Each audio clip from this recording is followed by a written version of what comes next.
दुश्मन के झुका न तो मुखे पांचो मुंह न ॾेखारिजे किथे ये न थे सरमत के कहर जी पार तमा सब लिखे साड़ी खाक करे छड़े रे तो जेड़ा दुश्मन असा मिट्टी में मिलाए छड़िया उस मकान सुठो हदी त पंहिंजनि खे संभाल न त ॾाढो ॾुखियो थींदे सूबेदार घणो उॾामे थो इनजा पर कटना पवंदा ज़िंदा जी मौत जी परवाह बुज़दिल कंदा आहिनि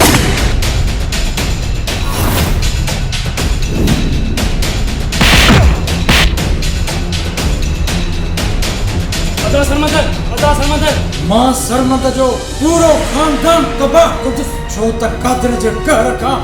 कोई भी हुनन के बचाए कोन सकतो तो सिर्फ साहब जेका तरीका हराना थी सो हराए ये सूबेदार नादर विकाणे ना है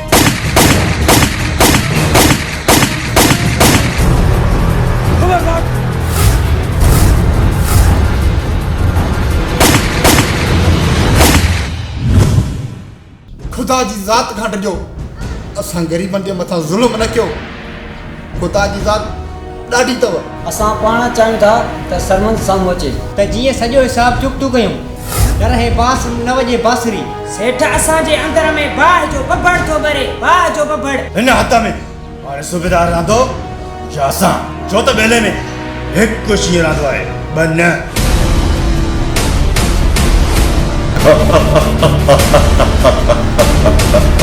जिंदगी मौत जी परवाह तो जरा बुज़दिल कंदा आहिनि अदा सरमंद मुंजो साथ न त कादर वारा जा दुश्मन थिया हा दा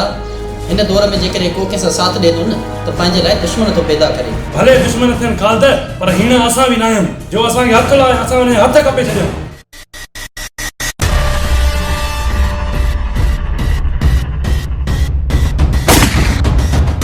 अदा जी या त जान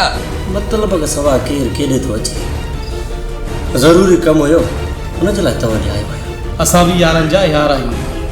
पेर अॻिते कयो आहे पोइ हिते कॾहिं बि कोन कंदासीं